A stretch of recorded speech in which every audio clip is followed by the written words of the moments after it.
Well, welcome to this episode of Running Recovery Masterclass. I'm joined by a very special guest today, Natalie Dau. Hello, Natalie. Hello, thanks for having me. You're very welcome. So you're fresh from radio this morning. Yes, and now on to this. Yeah. So it's exciting. Very good. And you were talking about running shoes on radio this morning. Yes, choosing the right running shoes, which is harder than what most people think. Very good. Well, look, the background for this session, Running Recovery Masterclass, is that if I had $1 for every time someone wrote to us on our social media or messaged us and said, hey, look, I'm not sure about how to recover. Tell me about this tool. Tell me about this technique. I'm just really struggling to understand recovery properly. So that's the background for doing this. But as we get into things, Natalie, I wondered if you would mind introducing yourself and your background as an athlete, as a runner. Yeah, so I'm old, I've been running for a long time now. But I started off shorter distances, 10Ks, went to track, and the last couple of years been focusing on ultra running, so anywhere from 100 kilometers up. Yep. Which obviously takes a different toll on the body. It does. And I find for anyone getting older, it's harder to keep that pace up. So for me, it was just about running longer and slowing down a bit. Yep. So now you're not the shortest person I've ever seen. You're quite tall. You're kind of built like a netballer, if I might say. Yeah, and I'm not the typical 40K runner. I'm I carry muscle. Yep. So when people see me, they don't necessarily think of me as an ultra runner because maybe I look a bit heavier than what a normal ultra runner looks like. So that in itself, gravity plays a role in your recovery as well, because you're loading a little more. So that's an interesting scenario that we want to get into a little later. So just a little bit about myself. And in fact, today we're going to go into our intro tools, the frequency of use, tips and tricks, case studies, and then we're going to deep dive into some things that we think will make a difference for your running based on convenience. Convenience breeds repeatability. Repeatability will make a difference. So we're going to focus on three distinct areas, and this is recovery systems as a brand. So athlete recovery, we're going to drill down to quite a lot today.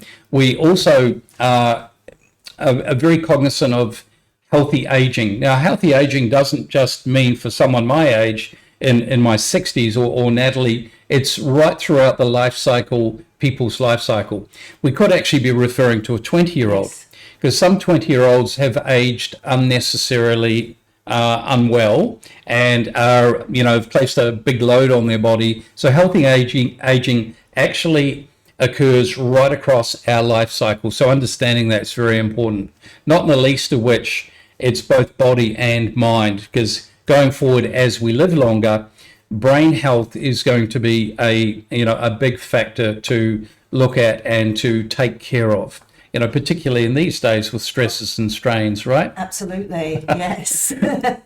And the third area that we have in as a focus area is management of chronic pain and long-term illness. So here are some of our customers. And look, the reason why I'm putting this slide up is as a reference point for experience. So for myself, I've both competed at national level in cycling and triathlon, also coached for around 10 years. And on top of that experience, there's been some real valuable learnings working with people at Rugby World Cup, football, professional football, New Zealand rugby, who would arguably have one of the best programs in the world given their success rate.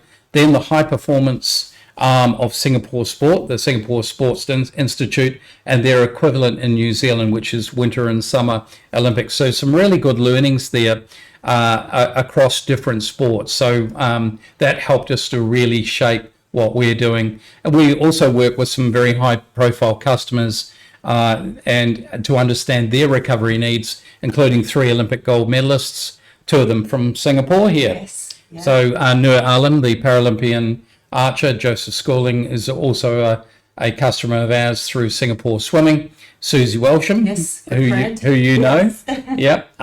who loves tearing up stairs. Courtney Duncan, dual world motocross. Now there's a sport that's hard on your body. Yes. That takes a fair bit of recovering. When things go wrong in motocross, it normally involves an orthopedic surgeon. So recovery is critical to her as well, from a day-to-day point of view, as well. So, and then into professional sportsmen like Lima Sapawanga, for example, the All Black, and also he's playing pro rugby in France now, probably. So, Natalie, I'll start off with this statement: exercise is medicine, and what turns medicine into poison is the dose. Yes. So what do you think about that? I think that's spot on. I think it's, it works both ways. It's too less and too much. Yeah. So it's finding that balance. Yeah. Because like anything in life, excess is bad for you, Yeah. but not having enough of something can also be bad. So one thing that I've seen particularly during COVID, there's been a certain amount of displacement of the stress that we've been under, being confined and having restrictions. Quite often that has manifested itself into unrealistic and unsustainable exercise, to the point where the exercise has become toxic. Examples. So I'll give you a cycling example. Everesting. Yes. Oh my gosh, that went crazy over circuit breaker and just after. Everesting is climbing the height of Mount Everest in one session on your bike. So to put that into reference, that's 154 times up Mount Faber. Yeah. So interesting goal. May not be the best thing that you could do.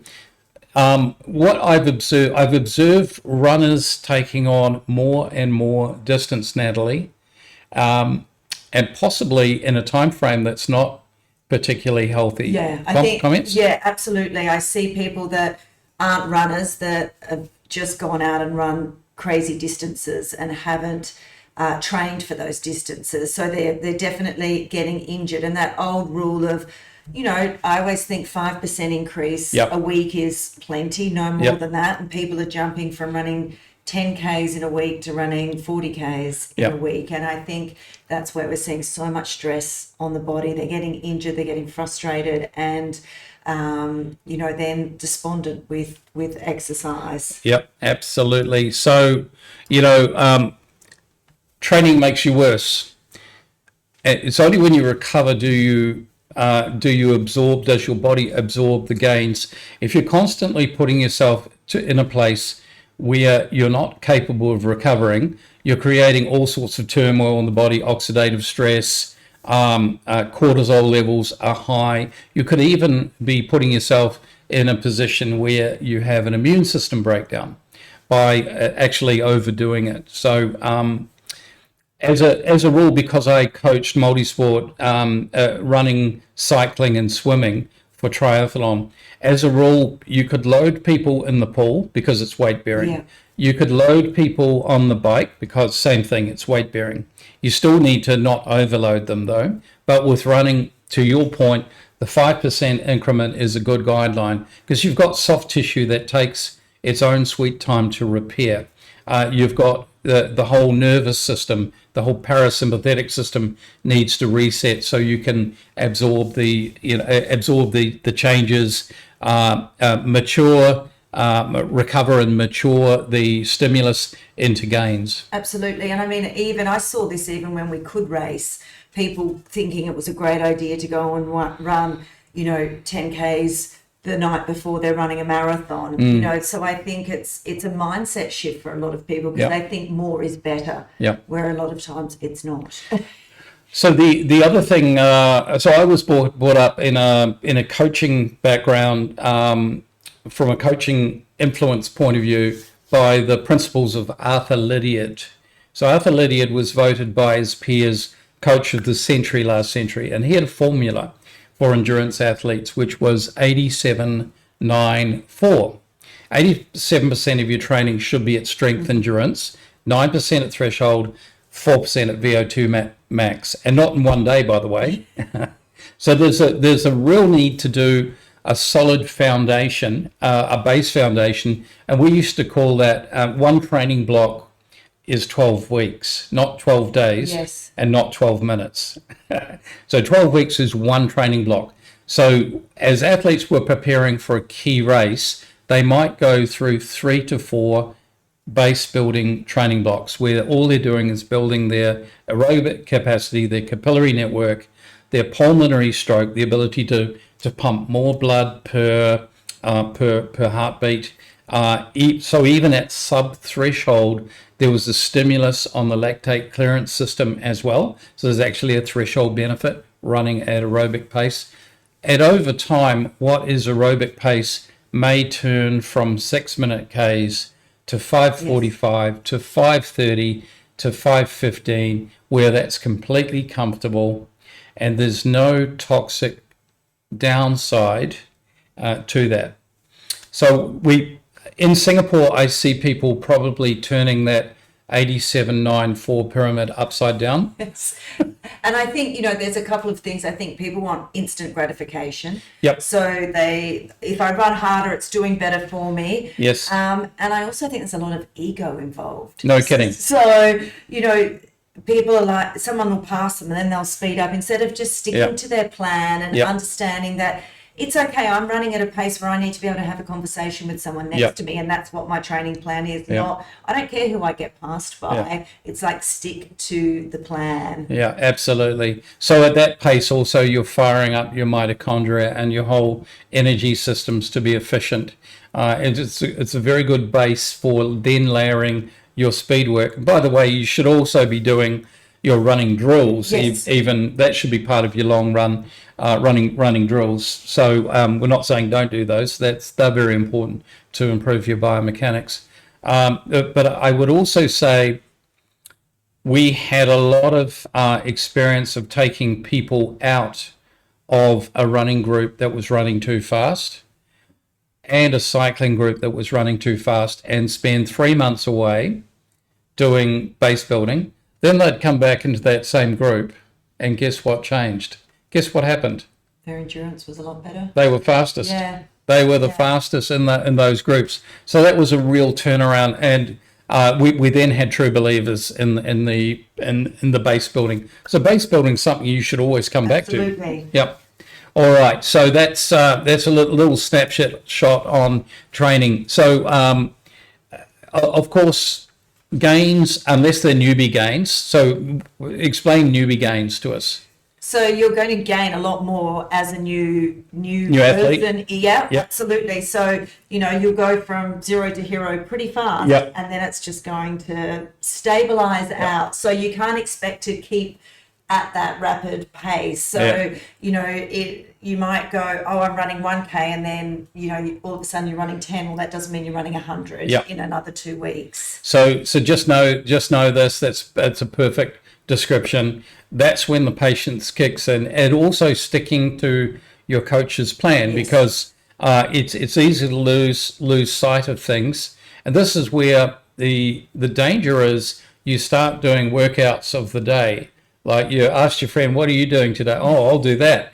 And you get off track, you get off script with your plan, and that's where it can all go wrong. So we're on a journey of 1%ers. So training makes you worse, recovery makes you better. We're going to look at some tips and tricks of how to lock things in, not the least of which is your nervous system or your parasympathetic system, because this is your body's regulatory governor for how quickly you're going to recover and absorb changes.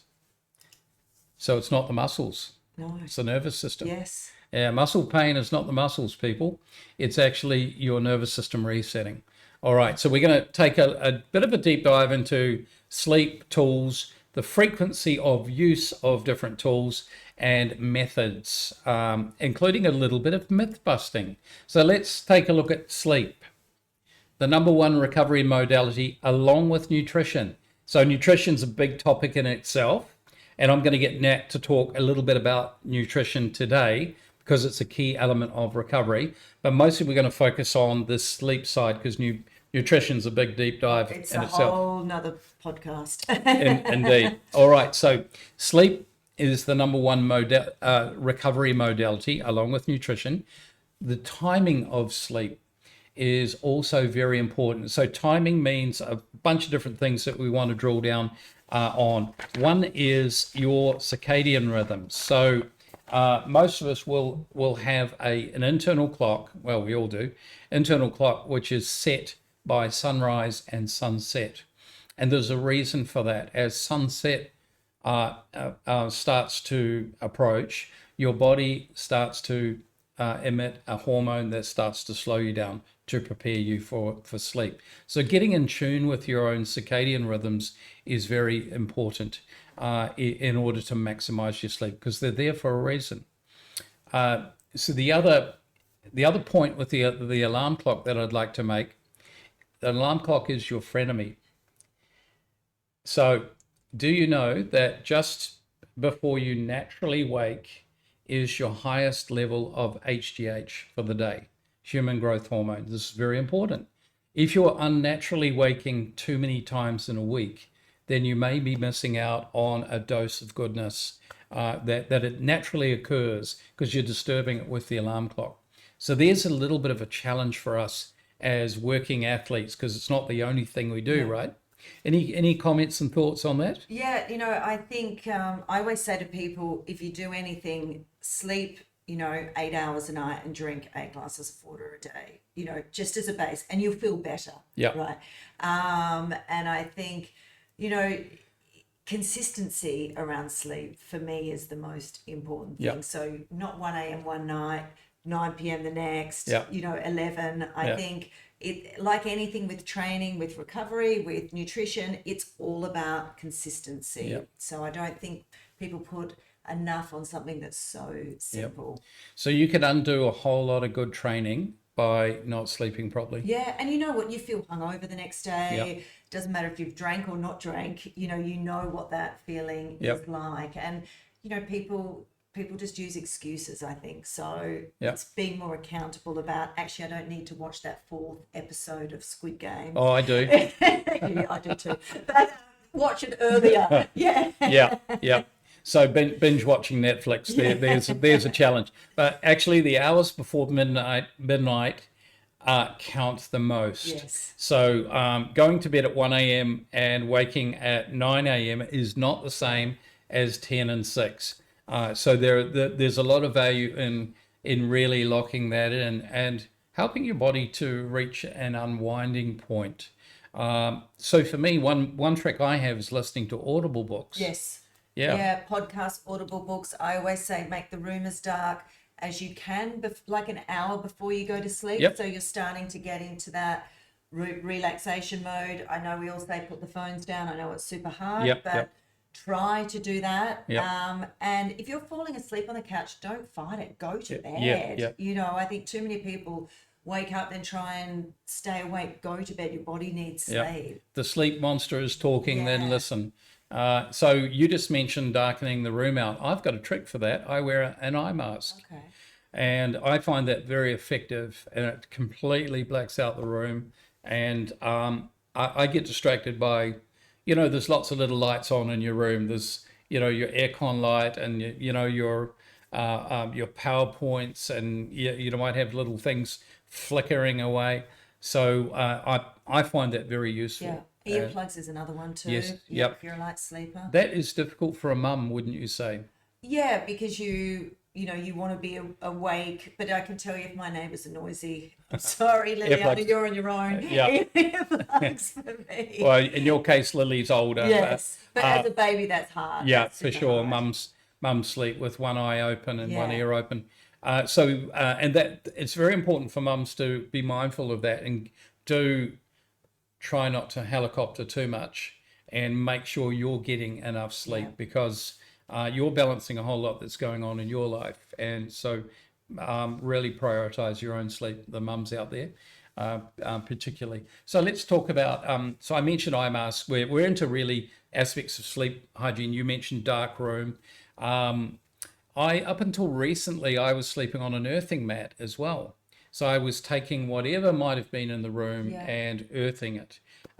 So EMF occurs through air conditioning. It might be TV screens and so on. So I was, prior to our biomats being launched, I was doing that. I'm now using the biomat, which we'll talk about in a while, and what benefit that that may have on sleep.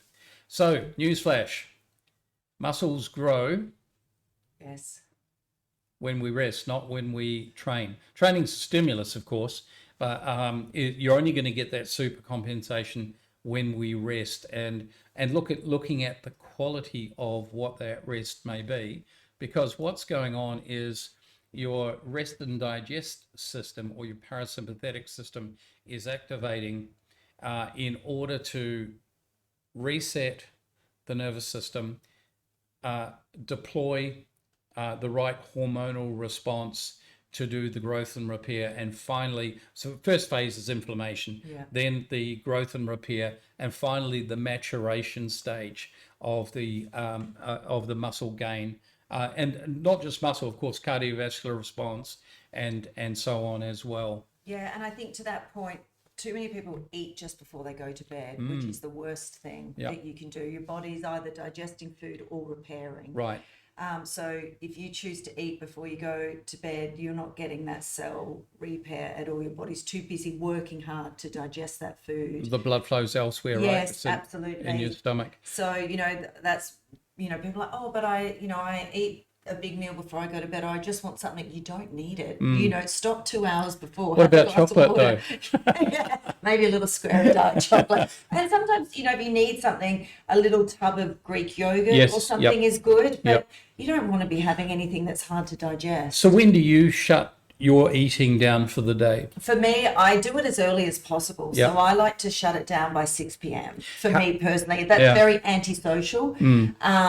But I find that I sleep better on an empty stomach. You don't need a full stomach to sleep. You're actually going to sleep worse. Yeah. That's a great point. And how do you monitor your sleep personally? I don't wear any gadgets to bed personally. I'm just all about consistency. For me, I'm in bed within a half an hour time frame each night, and I set an alarm every day, but I actually wake up about 10 minutes before my alarm goes off every day. So you're naturally waking then. Yes, and which years of is training. really good. Yes, yeah, good. That's a really good, really nice thing. So you're not creating a debt. You're actually naturally waking anyway. The alarm's there as a backup. Yes. So I would say, whereas Natalie has a good sense of what's going on with their sleep, I would say that for most people, monitoring your sleep's a good idea, because you want to track, measure, adjust, and improve. So not all sleep is equal, as we mentioned. If you're going to bed too late, then you're not going to get the correct response from your body. So earlier the better.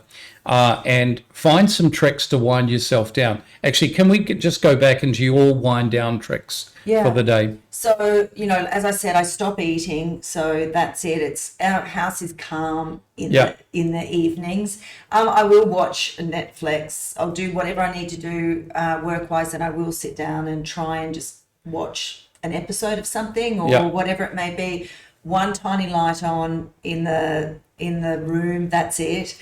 And then as soon as I start feeling tired, even if it's mid-episode, I'm straight to bed and not looking at my phone again. It's like that's it. Okay, looking at the phone, one trap for me is wake in the middle of the night for a bio break and look at the phone. No. And then 2 hours later, I'm still awake because I've had an email from somewhere overseas that I need to attend to. It could have waited till the morning. So everything, the world comes crashing down at 3 a.m. always when you check your phone. It does when you don't sleep. So I mentioned my trick is watching a movie with Gladys, and normally I'm excusing myself halfway through because I'm gone, or listening to my audio book, and I normally only get maybe 15 minutes, and I set it on a timer so it switches itself off. People, it's quite normal to go to the bathroom during the night too. So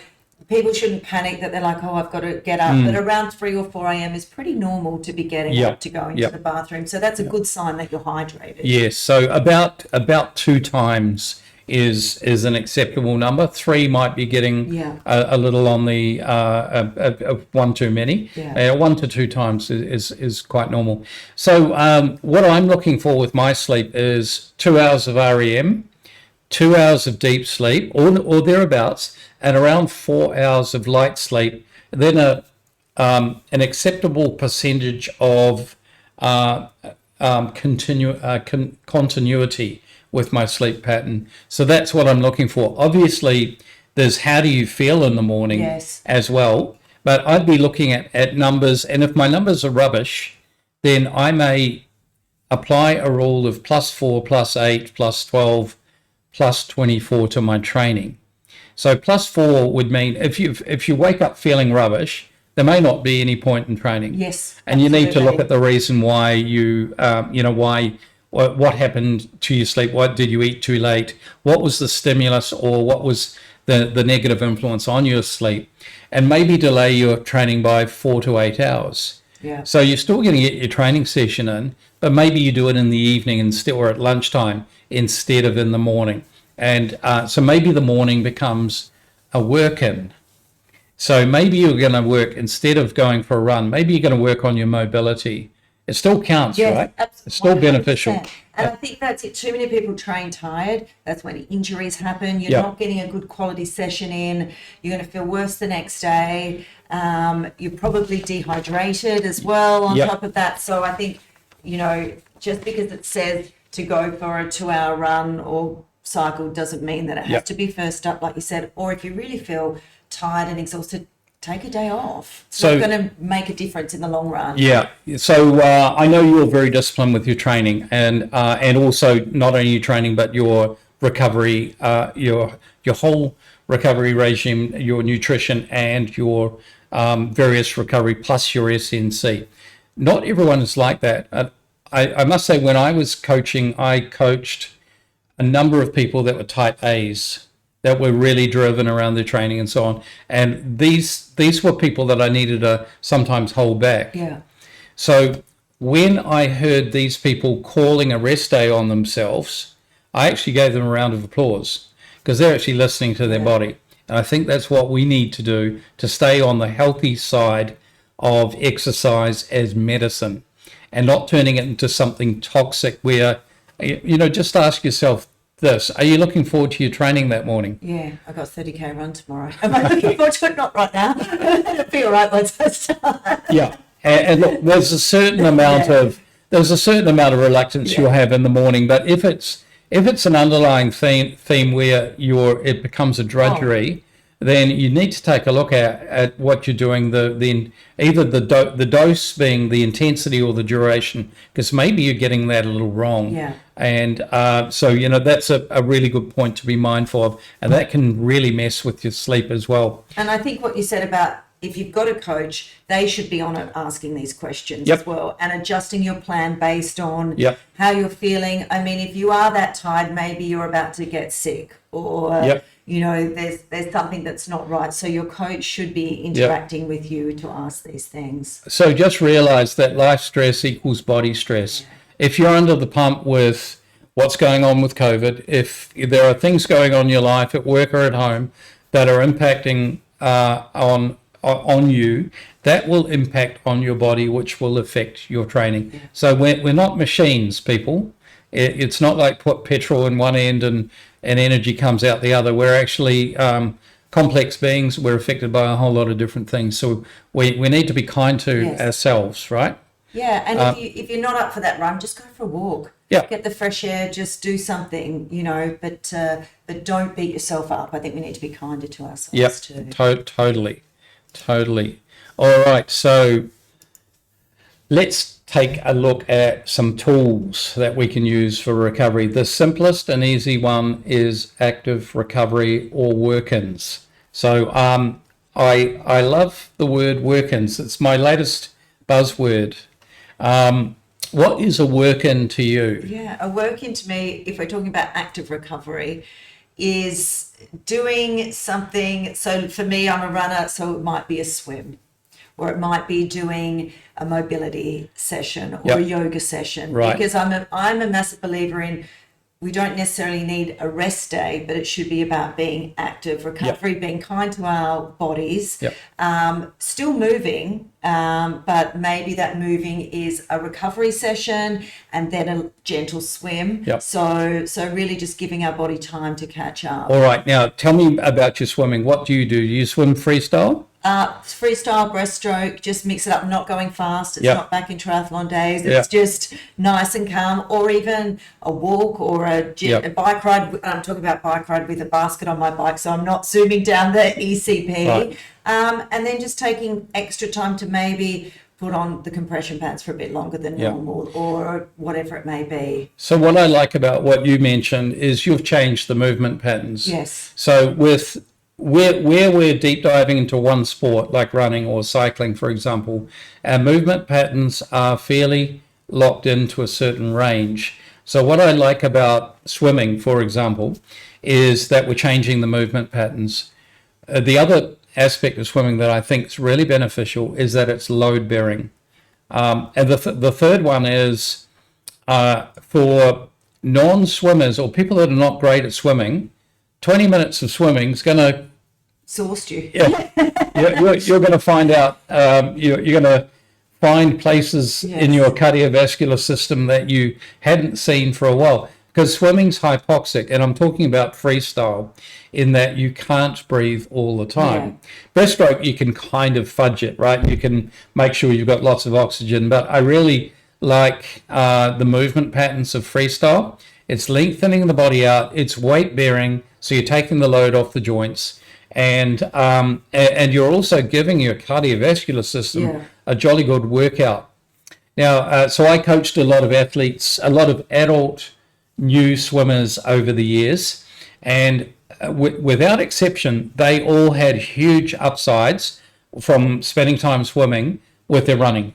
Huge upsides. So that it would manifest itself in something like they've just run up a hill in McRitchie, and they've run up it pretty hard, and they're really, on their limit. And then as they crest the hill, they recover just like that. Bang. So there's the benefit of pushing your cardiovascular system through swimming.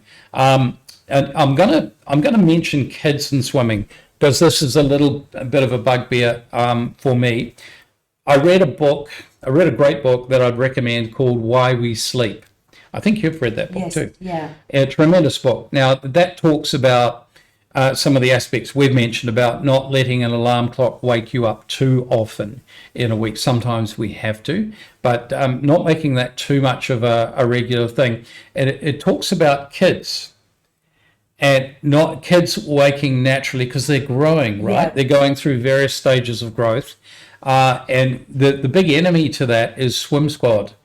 Because it's like a 5 a.m. start. 5 a.m. start. It's kind of, and also very early school starts. I know this is the world we live in, but that's something that's really tough on kids, because that time could be possibly better spent in bed. And one thing I would say about swimming, the real upside of swimming is you've got up until around age 20, maybe 19, 20, late teens or early 20s, to influence your cardiovascular capacity.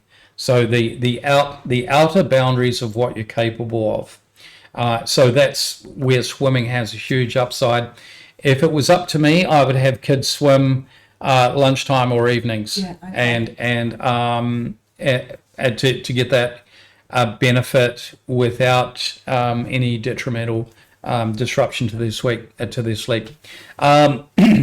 Recently, I've started back in the gym under a coach. I love being coached. So do I. Because I'm just left to my own devices, and I do have a lot of experience, but you want someone else to tell you what to do. I just want to be Forrest Gump. So recently, my coach Myron from High Performance Gym has got me doing mobility work, and he must love the fact that I just really struggle with this simplest move. Same. So Yeah. it's not with mobility work, and this is a form of work-in or active recovery. It's not the movement pattern that you're used to that will break you. Like if you're a runner, it won't be that necessarily breaks you. It's when you start to change direction. Yeah. And it might be you've stumbled in McRitchie, because that's not a, that's an easy thing to do, right? Yeah. Tree roots and rocks and so on. And all of a sudden you're stumbling sideways and you notice your stability's not good. That's what can catch you out. So working on your mobility work is a necessarily medicine. So I think work-ins are a very positive word. Active recovery may sound boring. Let's call it something, Yeah, I like it. like a work-in. Now. Yeah. All right. So let's talk about foam rollers and balls as a recovery tool. And you notice in brackets I've put a frequency of use, and this could be debated. We may disagree, and that's fine. But I've got a rationale behind what I think the frequency is, and maybe you disagree, but let's debate. Yeah. So I think active recovery is a daily thing, like Nat said, and that might mean getting off the bus one stop earlier. Yes, walking up the stairs. Yep, whatever it may be. It's healthy choices to mix it up. So I think rollers and balls are a weekly modality, and in my view, you should not do them on traumatized legs or body, but wait till you're reasonably recovered, so that your body's going to be receptive to the stimulus and the change.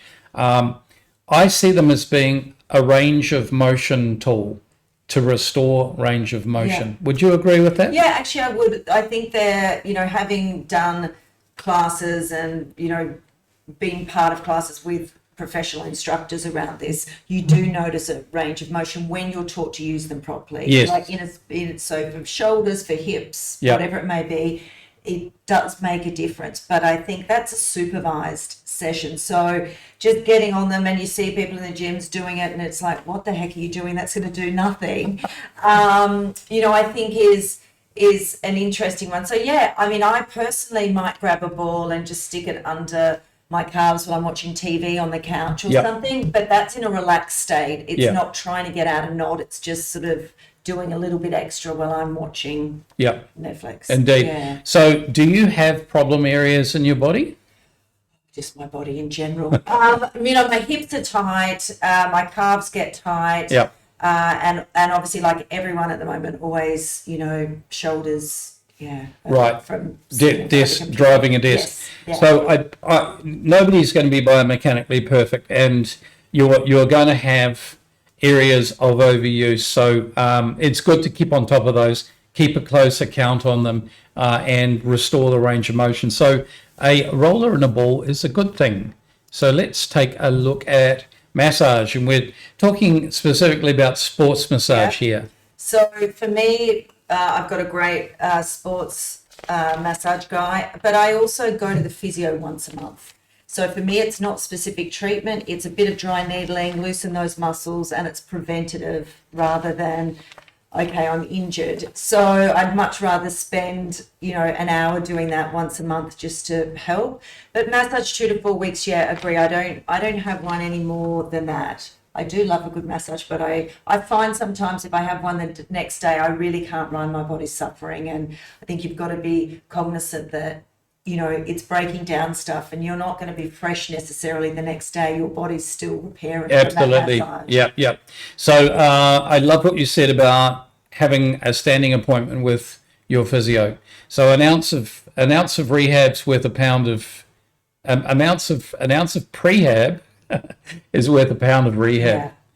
So fix it before it breaks. So, and to your point around massage, I see the massage being influential on range of motion as well. And a good sports masseuse will spend more time on your blockages, knowing that our bodies biomechanically will not be functioning perfectly, particularly if we're doing repetitive motion. So a good sports masseuse is worth their weight in gold. And you shouldn't have to tell them what's wrong with you. They should be able to find it out. Yeah, for sure. So to Nat's point, don't do it the week of a race. Yeah.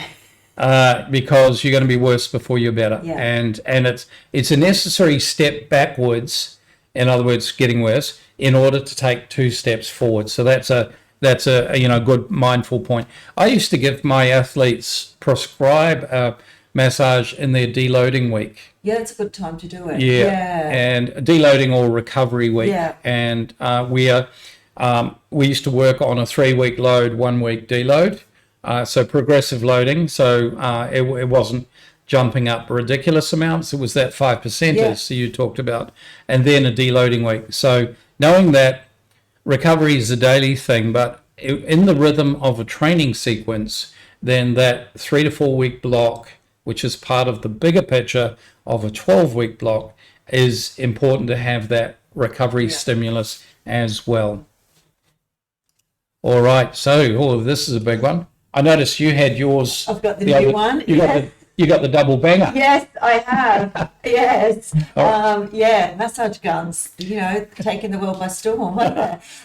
For me, I use them specifically on tight spots. Right. I find that if I'm not having a massage, then I can get into my hips. I can get into my neck. I can get into specific spots. So for me, it's about, targeted spots, really. Would you put you've just run 30 kilometers, would you put a massage gun on your legs? No.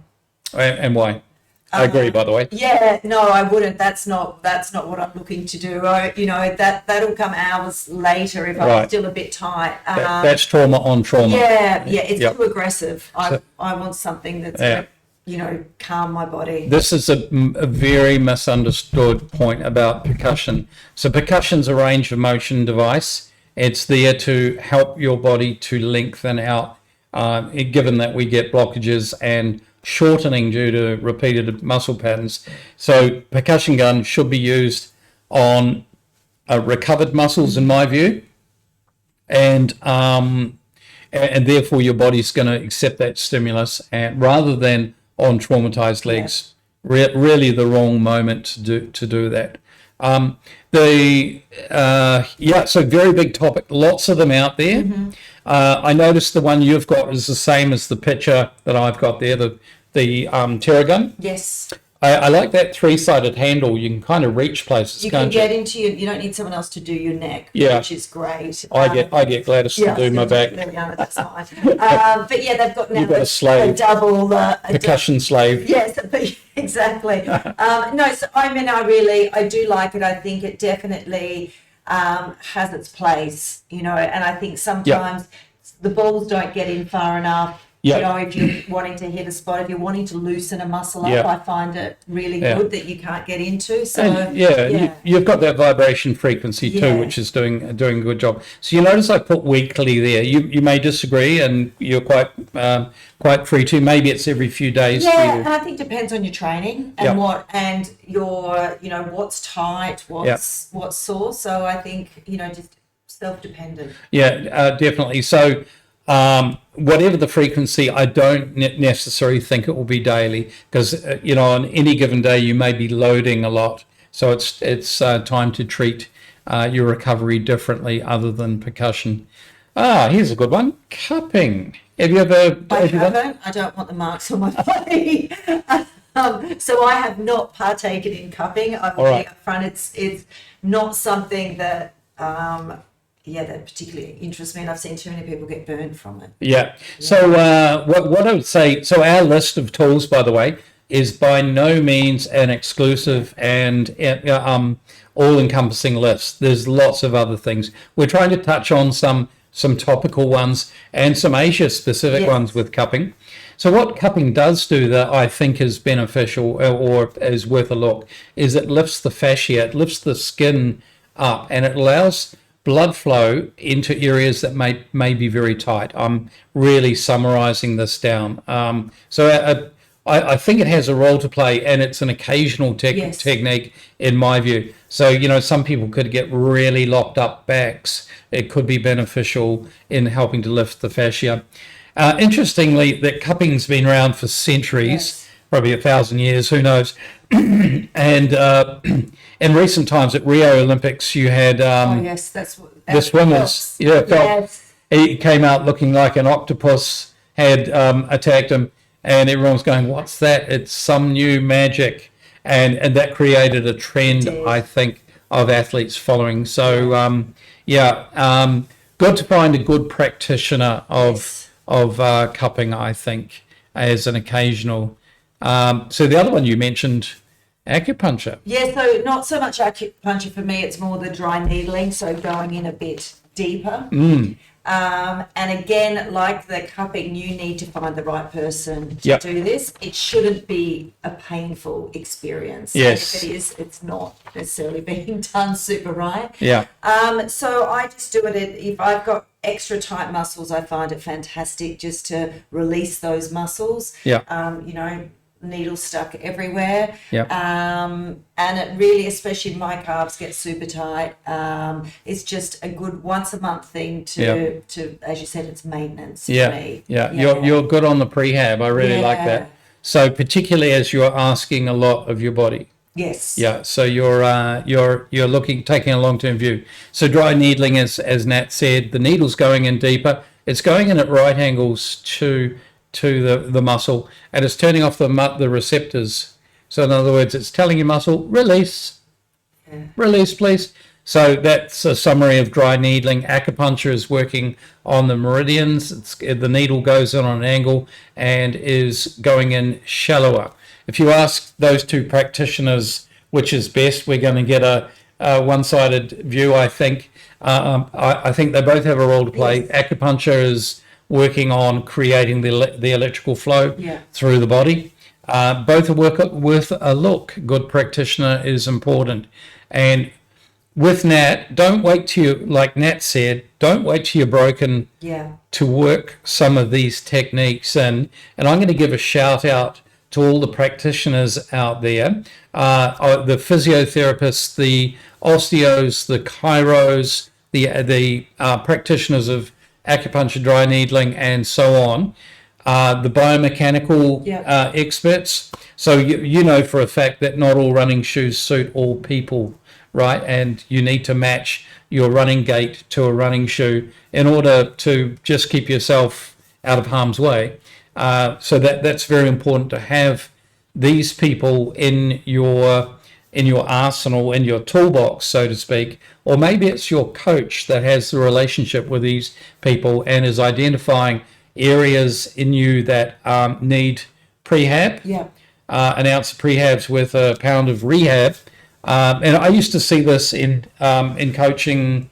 Say one example was mums post childbirth. They may have weak glutes. Yes. And they may favour one hip versus the other. Carrying a baby on a hip's probably done that for. So for sure. Haven't have zero experience, but as a coach, observing running gait that was favouring one side and knowing if you load someone enough, they're going to break. Yes. So that whole prehab work is essential from a tools practitioner and the SNC as well. And I think people say, oh, that injury was preventable. Well, make it preventable then. It didn't have to happen if you were doing all the right thing, if you were strengthening where you needed to strengthen. If you were using these techniques, then great. You should not have an injury. And everyone says to me constantly, oh, you run 150 Ks a week. How have you not got bad knees?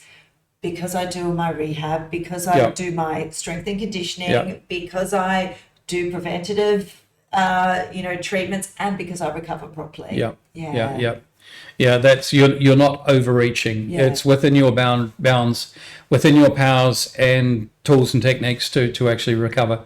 Let's talk about some of the runners I really admire are some of the older runners who are starting to run longer progressively, and the key point that I like about their approach is that they all have weekly S&C. So anything over an hour of running or cycling, your body's going catabolic, right? You're starting to tear muscle down. If you tear muscle down, what's happening to your support systems? they're getting worse, right? Absolutely. Then your body's going to find a weak link and it's going to break eventually. So one downside of just ramping mileage without the necessary foil or balance of work-ins around strength and conditioning, it can be really dangerous. So what's some of your tips around S&C? Yeah, I think people, especially runners, are really bad at forgetting about upper body and forgetting about core. They just think it's all about legs. But number one, you need something to hold you up. Right. And you obviously need your shoulders back. Right. So, shoulders back opens up the rib cage. Yeah, absolutely. Are you getting more oxygen? And you've got to be careful because as you get tired, it changes your running game. You slouch over. Yeah, Yep. absolutely. So it doesn't have to be hours and hours in the gym. We're not talking about turning into a bodybuilder because it's a really fine line. I mean, I was doing CrossFit at one point and then realised I can't do CrossFit and run ultras because they just aren't happy campers together. They don't exist together. Yeah. So, even if it is 10 minutes of a core routine after your run or, doing body weight strength exercises on your upper body, it's not that hard, but it should be part of your daily routine and just do it as a finisher every day. Yeah, sure. So I'm going to go back to a point of ramping mileage in an incremental way. Yeah. Two athletes that I've worked with over the years who I count as some of my biggest achievements are two athletes that both lost 30 kilos. Yes. So that's a game changer. That's life changing. How we got them to do that? These were triathletes, aspiring triathletes, who were both too heavy, starting off too heavy to run. So we had them walking morning and evening, and they were walking fasted. Yes. So their metabolism was starting to change. They didn't need any fuel. You've got 2 to 3 hours worth in your glycogen stores anyway. So they were training fasted, and that was a real game changer. They did that for 8 to 12 weeks, by the way, and the weight fell off them. Then they were ready to actually start loading their frame by running, yes. Starting jog, walk, and progressively build up to a point where they became good age group triathletes. And that's it. It's small steps, right? Yep. They were patient. They followed. They stuck to the program, yep. And they did, what they were meant to do. So that, yep. And they were strong enough to do it by the time they were ready to. So one danger to that, and I see this with. I see that over the years, because I've been here more than 20 years. You've been here 13? 17. Yeah. 21 for me. Yeah. So I've seen the life cycle of Singapore embracing sport. And by Singapore, I mean everyone that lives here. Yeah. And one danger to running improvement is the weekly track session. Okay, you're going to disagree with that, I'm sure. Let me explain why. Remember we talked about that 87-9-4 formula. And I also said that running drills are very important. And so your running technique and creating fast feet, high knee lift, and all those things are very important. Some people are thinking that in order to run faster, I need to do my 500, 800, 1K repeats. So, and case in point, a pro triathlete that we were working with some years back was running her track times on 345 Ks. Her race pace was 4:15 for a half Ironman triathlon. Wow. So what was the difference? What was the thing that was holding her back? Was it speed or was it strength? Strength, yeah. So she just come off the bike and she was capable of holding 4:15, maybe 4:20, 4:25, somewhere around there. So it wasn't speed that was holding her back, it was actually strength. So some of that time may have been better spent, and we always had better results if our athletes were running McRitchie twice a week. Yeah, and that's great because McRitchie's an uneven surface. It's rolling hills. Yep. So you've got to think you're working your glutes. Stabilizers. Absolutely. Yep. Soft tissue. Yeah, and brilliant. I'm a big advocate of doing hills, not tracks. Yeah. So I think you're working everything, and your legs are getting stronger, Yeah, and absolutely. you're getting a run session in. Yeah, foot strength. Yeah. You see, the acquisition of all the soft tissue strength takes a long time. And so here's the other thing that we used to do with McRitchie. We'd have 3 different groups of speed. And so the first group, the fast group would go off first, and they would do 6 repeats of the steps up to the treetop. Because we started before 9 o'clock in the morning, so there was nobody coming the other way. So they'd do 6 repeats. The intermediate group would do 4, and the slower group would do 2. Net, everyone was getting the same appropriate stimulus. And that with our new runners, we would say, right, if you run McRitchie 10.6K in 1 hour 15, I'm going to give you an A. If you run it in 1 hour and 10, I'm going to give you a B.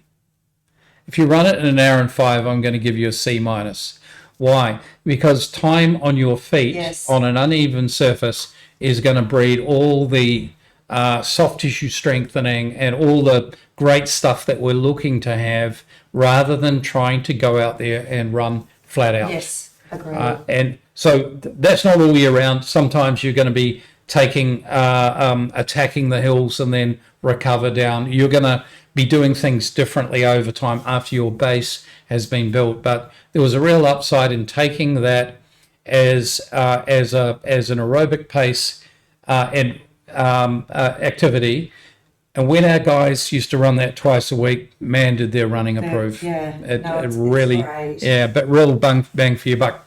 So name for me, not everyone can get to McRitchie. Name for me some of your favourite runs that look like that. Yeah, so I mean, I do McRitchie for me. I have to, I will drive to. So I will make an effort to drive to Bukit Hill once a week. Okay. But you've got Bishan. Yep. I am at Mount Faber once a week. I'm at Fort Canning a lot. So I think you don't have to, go too far. Yes, yeah. As long as it's not a hassle to get there. Yeah, So, I sort of negotiate with my coach that I'll just do Mount Faber rather than drive to Bukit 3 times a week or something. Yeah, for sure. It depends what you're training for as well. But, for me, those, there's overpasses you can run up and down. There's, if you're creative and want to find a hill, you'll find it. You'll find it, yeah. So if you ran all the time on the East Coast Park, would you get much better? No. Not the right stimulus, Not right? the right stimulus. Yeah. It's good for a long, slow, flat run, but if I'm doing that every day, I'm not really building the strength in my legs that I need. It's good for time on feet, but that's 100%. 100%. Yeah. So we also talk. I just want to come back to a point of not getting adequate sleep. You've woken up and you're feeling rubbish, and you've got a 30K run to do. Would you ever split your run morning, evening? Not if it's a 30K. Right. For me, I do what my coach says, but it has to be out there. You are Forrest Gump. I am Forrest Gump. I'm very good at taking directions. For me, no. But I might swap a day instead. Yes, yeah. So instead of going, I'm not feeling 30, I've got 17 tomorrow, I'm going to swap those days and do it that way instead. Yeah, sometimes we'd get our athletes to split run. It's not the same as doing it in one go, but you're still getting a good stimulus without and overcoming whatever challenge that might have been. Maybe you run an hour in the morning and then 2 in the evening, and you get it done that way. So just be creative and don't be too legalistic. We're not saving lives. It's okay if you swap a day or miss a day. Are you making money out of your running? Well, in a roundabout way. Money, that's it. There you go. So there you go. I want to myth bust ice. Okay. We may disagree on this. Yes. We may disagree. All right. Okay. So ice. Ice is quite misunderstood, I think, in today's sense. We work with collision sports like rugby, fighting sports like mixed martial arts, boxing, even football. It's not supposed to be, but there's incidental collision. So where there's trauma, ice is appropriate because it does 2 things. It controls bleeding and it's a form of pain relief.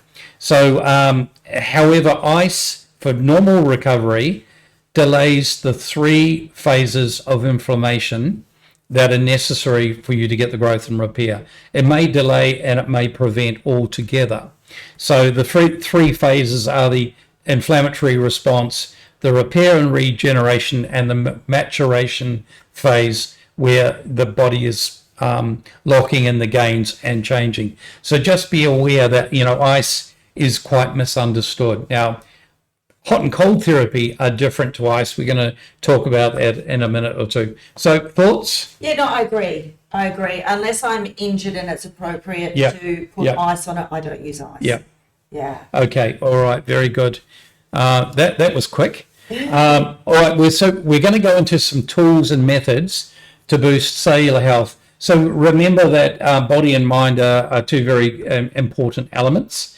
And so we want to look at anything that might influence us at a cellular level. So have you ever been to a sauna? Yes. All right. All right. You like it? I'm not a sauna fan. I don't mind doing hot cold therapy. Yes, yep. But to sit in a sauna for a long period of time, for me, I just get claustrophobic and bored. That's just me, though. Some people love it. I'm not worries. a fan. So it's doing good things to the vascular system. It's actually helping with detox. If you're doing it, particularly if it's helping with autophagy. Yes. So autophagy is dumping out dead cells in order to make room for new cells. So that's an important aspect, particularly if you're doing a sauna fasted, then is a little bit of an accelerator of that process as well. So that's saunaing. I figure I run in the heat enough, so I'm sorry. Yep. Okay, so quick comment on running in the heat and its effect on us. Because we live in a high humidity environment, the sweat sits on us rather than evaporating. Our bodies cool through evaporation, and that's an evaporative process. So if it's not no evaporation, the sweat's sitting on you, as we know, that happens, then there's an overhead on your heart rate. Your heart rate has to increase in order to try and dissipate the heat. It affects bigger people worse than smaller people. The reverse applies to running in the cold.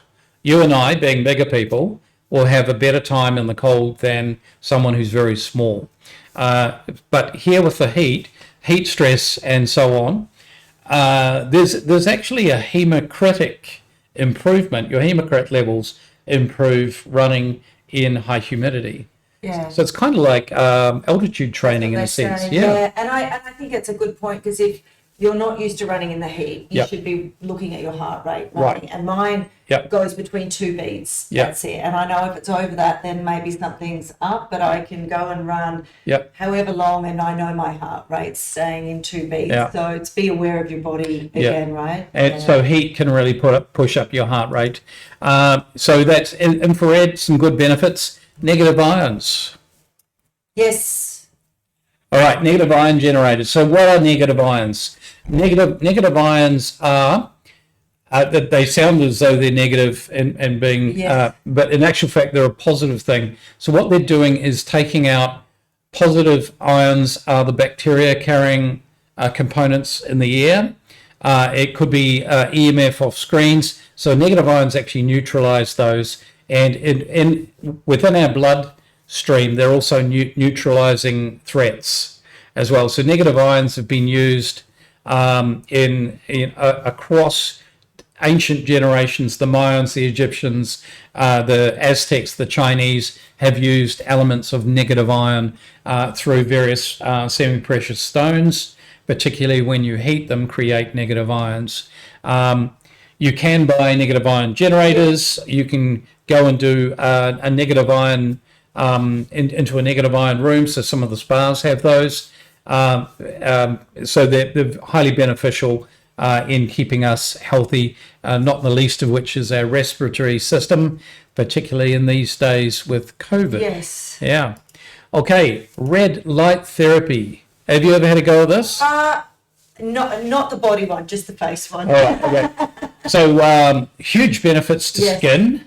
So red light therapy is a low heat laser that beams at 660 nanometers, which is a healthy range, into the body, and actually penetrates deep into the body and is highly beneficial at a cellular level for a couple of really important things. Two things I want to highlight.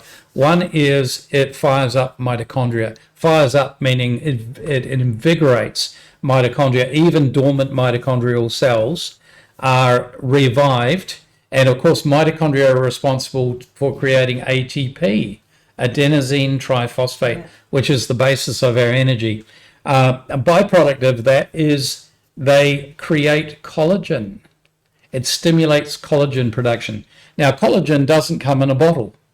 Your body makes it. Makes exactly right. If you give your body the right conditions, your body's going to make collagen. So whenever I mention red light therapy and I mention collagen, all the ladies in the room immediately start listening. So that's red light therapy. Pulse electric magnetic frequency. So our body is a series of electrical impulses. That's how our nervous system responds. So ancient civilizations also knew about the beneficial magnetic fields. Nikola Tesla did more research on that. So pulse electric magnetic frequency has been used for athlete recovery for 50 years. It's a brilliant anti-inflammatory. And by the way, it's very good for brain health because a lot of conditions that involve inflammation to the brain, like autism, Alzheimer's, PTSD, stress conditions, often involve inflammation to the brain. Pulse electric magnetic frequencies, highly influential as an anti-inflammatory and also as a metabolic booster as well. So there's a couple of really good points around PEMF. Contrast therapy, one of your favorites? Yes. I don't do it. It's a bit hard to do it because of the facilities here. Yep. So, but every time I've done it, it's great. Generally it's a friend's house that have got it set up. So I don't think it's as mainstream as maybe in other countries. Okay. So I've got a question for you. How convenient, if you were to do all these 5 treatments, how convenient is that for you? Not at all. So is it repeatable on a daily basis? Not even weekly basis. Okay. So they're great things to do, but the next point I want to make is here's the acid test for recovery. We talked about tools, techniques. We're gonna talk about some tools that are convenient and within reach and that are repeatable, because whatever is convenient will get repeated. If it's within reach, if it's easy to use, it will get repeated, and whatever gets repeated will make a difference. Yes. So that's very important to people ask me about cryotherapy, about going to a studio somewhere for a treatment. If it's great thing to do, but if it's once a month, I would question whether that's really going to move. The benefits are going to be whether that's going to move the needle. So we want to talk about what if you could do get the benefits of a sauna, of red light therapy, of negative ions, of aspects of contrast therapy and PEMF in a convenient way at home. Would you like to see 100%. That happen? Yes, all right, please. here it is. Welcome to our biomat series. So quite unashamedly, we want to talk about what we do, because our products are convenient and repeatable, because we know that if they will make a difference. So here is a biomat series which has the 5 technologies of the sauna, the red light, the photon, the red light therapy, negative ion, and also heat as a way of laying down collagen to rebuild tendons, ligaments, and so on. So let's take a little look at it in depth. So I have here a clear Perspex container. In fact, I'll even show you. This is it here. It has a little piece of metal on it, and we're doing a test with the to see the pulse electric magnetic frequency. So the reason why we're doing this test is all the frequencies in the mat, the far infrared, photon, PEMF, penetrate into your body. It's not just at the surface. They're penetrating into your body to do the whole cellular detox, nervous system regeneration, cellular boost. We mentioned the photons and their effect. And in fact, I've got a video on that. It's all controlled with a controller where you can cycle all these good frequencies into your body and use them 20 or 30 minutes a day is good. Easy. Some of the folks that have matters sleeping on it as well, you can put it under your mattress liner and sleep on it. Some people find that really easy to do. And they also find it a good technique for the sleep monster to visit you very quickly. Okay. And bang, they're out like a light. So in your case, I think this is a good double down for some of the other techniques that you're using. Yes, yeah. So I want to show you a quick video. This is a graphic that will show you what happens when photon, whoops, daisy, let me go back.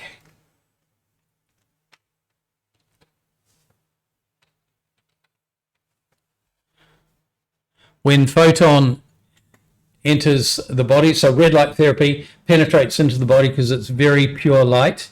When it comes in contact with mitochondria, even if they're dormant, they have a pretty remarkable effect on them by firing them up, and then they're back in the game producing ATP, which is the basis of energy. Because as we get older, our mitochondria diminish Yes. in both numbers and also in vibrancy. So this is really firing them up again as a great benefit, not only to our bodies but also brain health.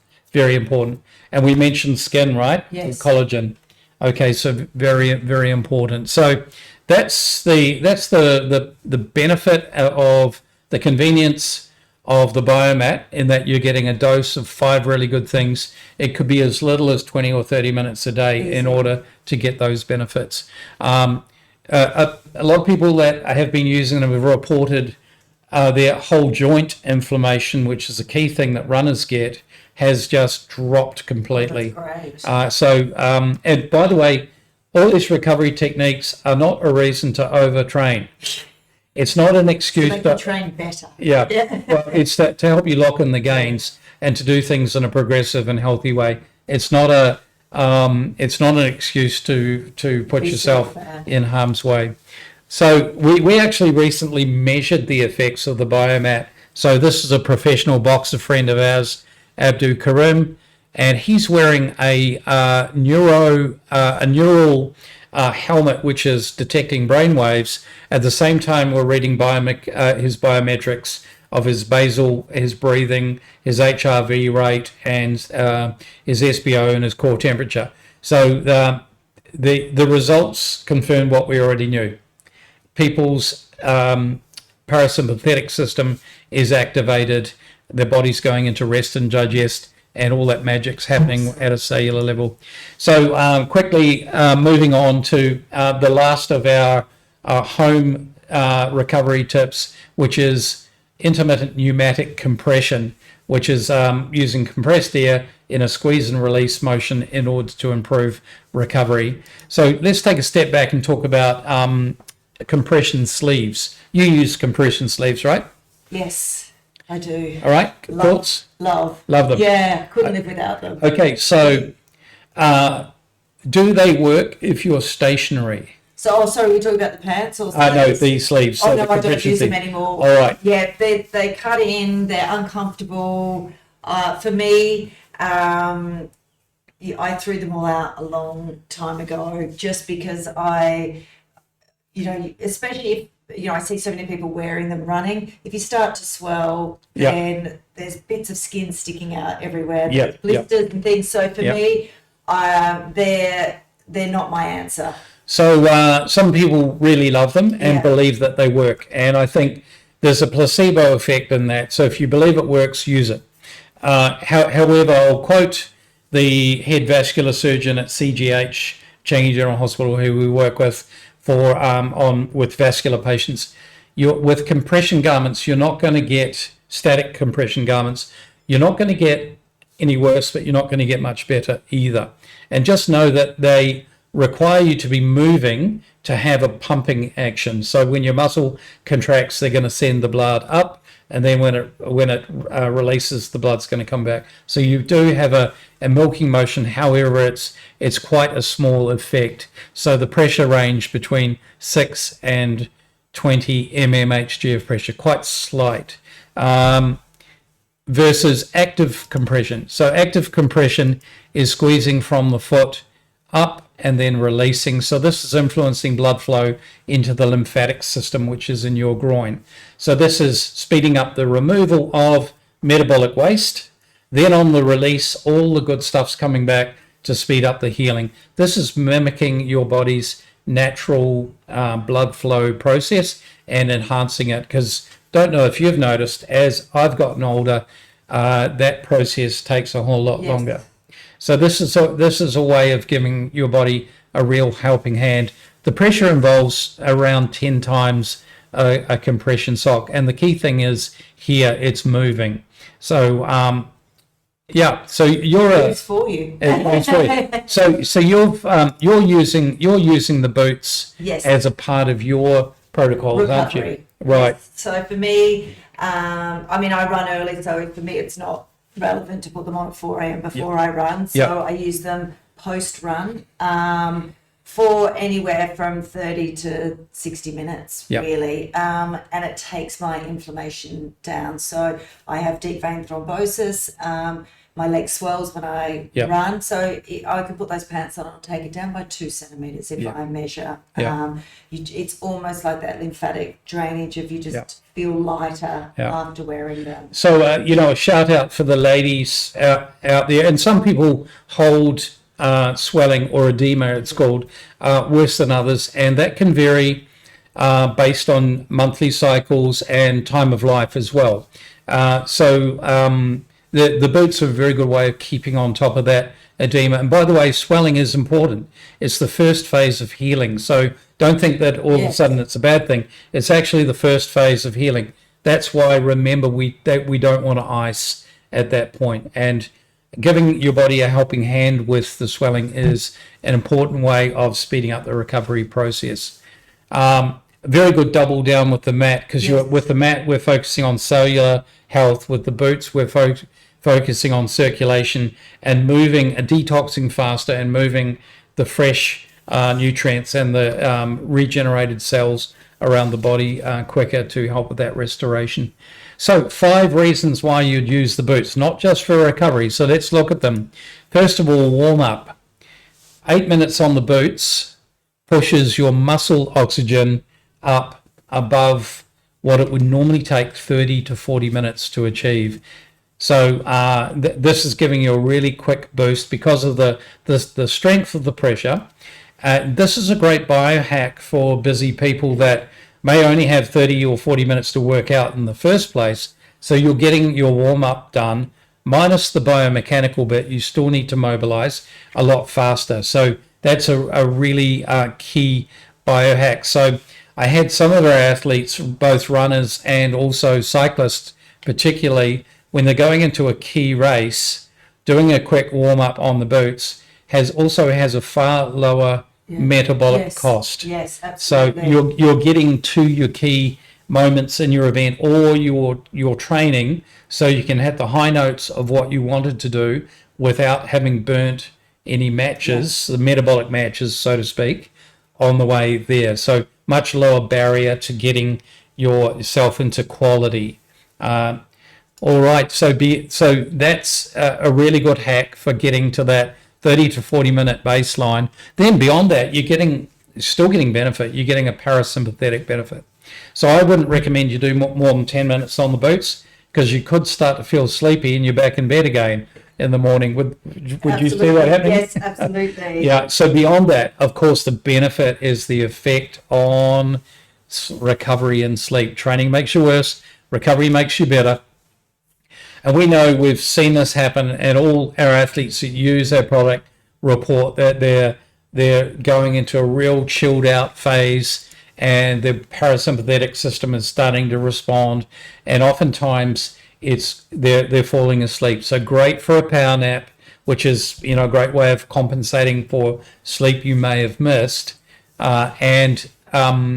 Recently, just like the biomats, we were able to test the response, the neural response, and also the HRV and everything.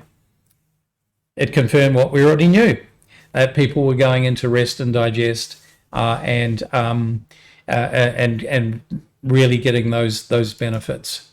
All right, rehab's the other. So here's a time where ice is necessary. Here's where ice is appropriate, where you've got trauma, and applying an ice pack inside the cuff and having compression and ice is really good for controlling that internal bleeding of, say, a twisted ankle or knee, and also pain relief. So, okay, Nat, we've whizzed through a whole lot of tips and tricks. We've got, actually, Natalie's been very generous in allowing us to use her discount code for you guys, which is Rockstar Arms. Yes, so get on board. Like literally, my whole family is uses 12-year-old right through to myself and my husband. Yep. So for us, it's just part of our daily routine now. Yep, and cool. So you can actually try before you buy. You can rent our product for 2 weeks. If you fall in love with it, we deduct the rental off the price. Natalie, it's been really great having you and your experience. Thank you. And it's been awesome, an awesome topic, very timely with this 2.5K challenge in November. Yes. Been pushed back, but really timely to have you with us. And we wish you all the best with your runs, and also your exercise, maintaining your equilibrium, your mental health around your exercise as well. It is. Thanks for joining us. Check out our blogs if you want to drill a little deeper down on some of the topics we've talked about today. Thanks very much, everyone. Thank you. Bye for now.